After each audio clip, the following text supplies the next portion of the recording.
Hello students, welcome back to my channel. आज के इस वीडियो में हम लोग आईसीएसई बोर्ड का क्लास 2 का इंग्लिश शुरू किए थे। एक लेसन हम लोग कंप्लीट कर चुके हैं, ग्रासहॉपर एंड आस एंड ग्रासहॉपर। ठीक है, तो उसका हम लोग एक्सप्लेनेशन हो चुका था उस दिन। आज हम लोग उसका डिफ़िकल्ट वर्ड्स देखेंगे, उसका मीनिंग और क्वेश्चन आंसर्स डील करेंगे। तो सबसे पहले आपको ये बुक में मिल जाएगा उसका मीनिंग, डिफ़िकल्ट वर्ड्स एंड उसका मीनिंग।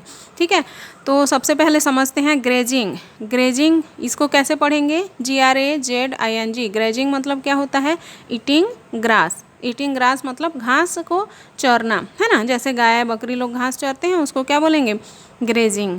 नेक्स्ट आता है ग्रास हॉपर। ग्रास हॉपर आप नाम सुने होंगे, एक कीड़े का नाम है। An insect that lives in the grass. एक ऐसा इंसेक्ट जो कि ग्रास में रहती है, उसको क्या बोलेंगे? Grass hopper.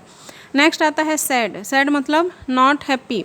जब आप दुखी हो जाते हो तो क्या होते हो? आप सैड हो जाते हो, है ना। तो हैप्पी का अपोजिट क्या बोलोगे? Sad, not happy. स्पेशल, आप स्पेशल हो मतलब आप कॉमन नहीं हो, है ना। इन जनरल नहीं है मतलब स्पेशल है, तो स्पेशल का मीनिंग क्या हो जाएगा? Not common. नेक्स्ट आता है जोक। देखो, जोक तो आप सुनाते होंगे, है ना, अपने फ्रेंड्स को, अपने रिलेटिव्स को जोक कभी कभी सुनाए हो ना। तो जोक क्या होता है? कोई भी चीज़ आप जब बोलते हो और दूसरे को हंसी आती है ना, तो उसको आप क्या बोलते हो? जोक बोलते हो। तो उसका मीनिंग हो जाएगा trick someone for fun. Fun यानी हंसी मजाक के लिए कोई भी ट्रिक जब आप अपनाते हो तो उसको बोलते हैं जोक या मजाक। नेक्स्ट आता है ड्यू। ड्यू मतलब water drops which form on the grass at night. Due आप लोग देखे होंगे, ओस की बूंद, है ना। अभी जैसे ठंड के महीने में आप जैसे सुबह सुबह बाहर निकलते हो तो घास में वाइट वाइट कलर का वाटर ड्रॉपलेट देखने को मिलता है। ठीक है, तो उसको आप क्या बोलोगे? ड्यू। तो इसका मीनिंग हो जाएगा water drops which form on the grass at night. Next आता है वर्ड एक्सेप्ट। ध्यान दोगे इसका स्पेलिंग EXCEPT। एक्सेप्ट एक होता है, एक एक्सेप्ट होता है और एक एक्सपेक्ट होता है। ठीक है, तो ये तीनों में कन्फ्यूज नहीं होना है। एक्सेप्ट मतलब आप जिसमें डील कर रहे हो उसको ध्यान से देखो, EXCEPT एक्सेप्ट है। एक्सेप्ट मतलब के सिवाय या के छोड़कर, ठीक है, को छोड़कर, यानी कि अदर देन। ठीक, नेक्स्ट होता है हंगर। हंगर मतलब जब आप भूखा होते हो, है ना, आप अपने मदर को कुछ मांगते हो, आई एम हंग्री बोलते हो ना, तो हंग्री का ये जो हंगर है, हंगर मतलब जब आपको भूख लगता है, आपको खाने की मन होता है, तो वांटिंग टू ईट फूड। ठीक है, एंड थर्स्ट मतलब क्या होता है?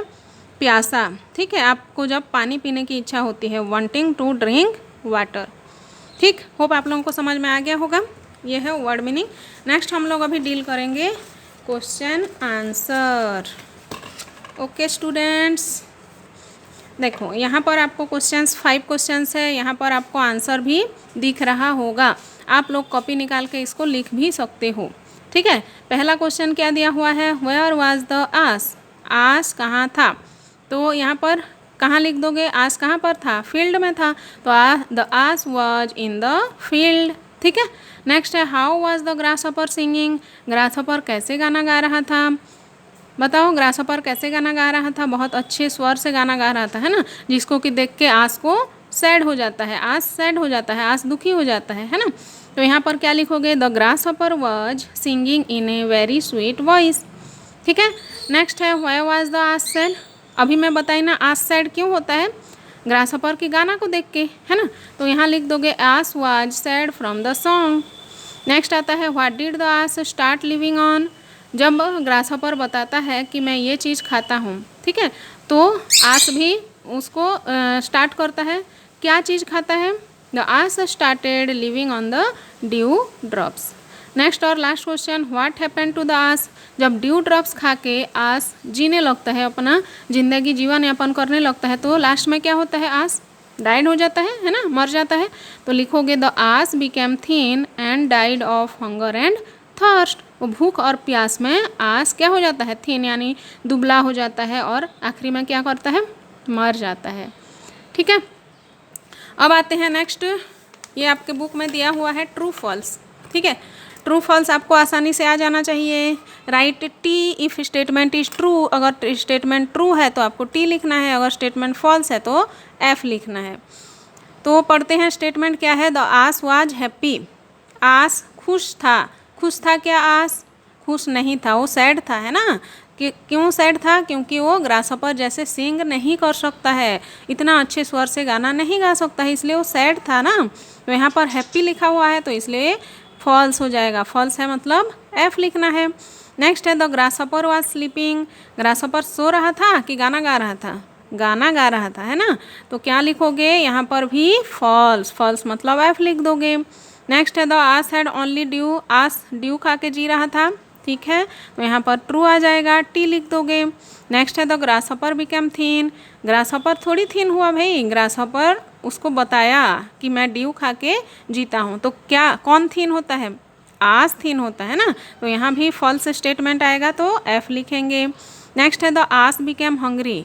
आस हंग्री यानी भूखा हो जाता है।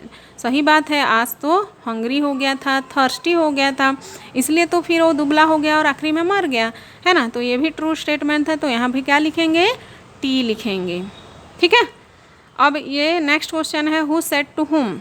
कौन किसको बोलता है? What is it that has given you such A sweet voice.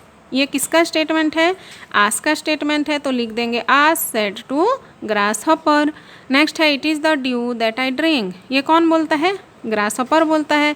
किसको बोलता है? आस को बोलता है, तो लिख देंगे ग्रासहॉपर सेड टू आस। That is what I need. हाँ, यही तो मैं चाहता हूँ। तो कौन बोलता है? आस बोलता है। किसको बोलता है? ग्रासहॉपर को बोलता है, तो यहाँ लिखेंगे आस सेड टू ग्रासहॉपर, ठीक है। तो आज के लिए यहाँ पर तक डील करेंगे। Next fill in the blanks और भी है, मेक सेंटेंस ग्रामर सेक्शन भी है, तो उसको भी नेक्स्ट वीडियो में हम लोग डील करेंगे, ठीक है। और वीडियोज हेल्पफुल लग रहे हैं, पसंद आ रहे हैं, तो don't forget to like share and subscribe my channel. Thank you, take care, bye.